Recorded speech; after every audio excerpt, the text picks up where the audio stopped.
ప్రతిపక్షము వారు ఆహ్వానించినప్పుడు క్షత్రియుడు యుద్ధము చేయుటకు గాని జూదమాడుటకు గాని నిరాకరించరాదు. కనుక అట్టి నియమముననుసరించి అర్జునుడు యుద్ధము చేయుటకు నిరాకరించరాదు.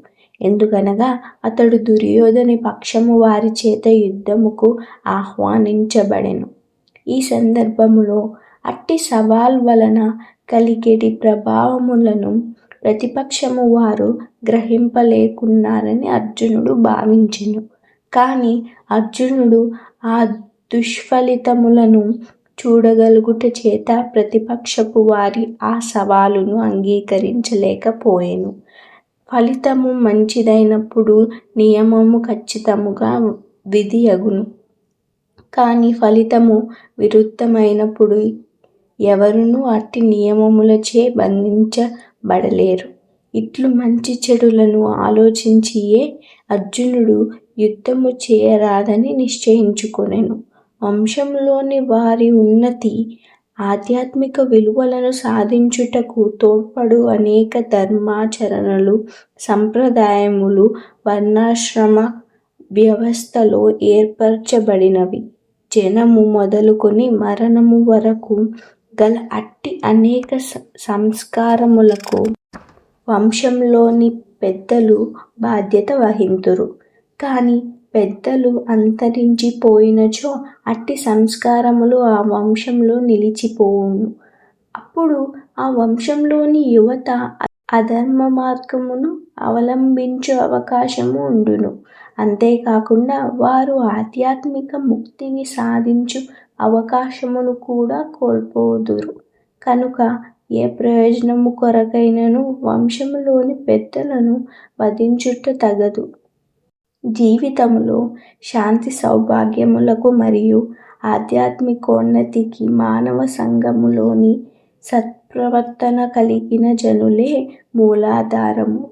దేశము మరియు సమాజముకు ఆధ్యాత్మిక అభివృద్ధిని సాధించగలిగేలా మరియు సంఘములోని జనులు సత్ప్రవర్తనులయ్యేలా వర్ణాశ్రమ ధర్మములు ఏర్పాటు చేయబడినవి.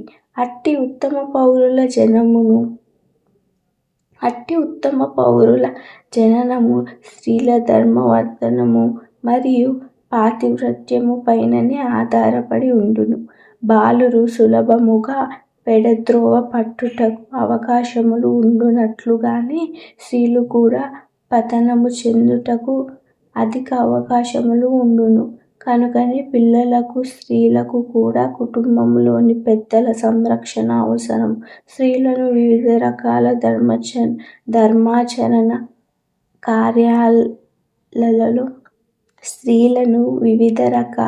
ధర్మాచరణ కార్యాలలో నెలకొల్పినచో వారి దృష్టి పెడత్రోవ పట్టకుండును.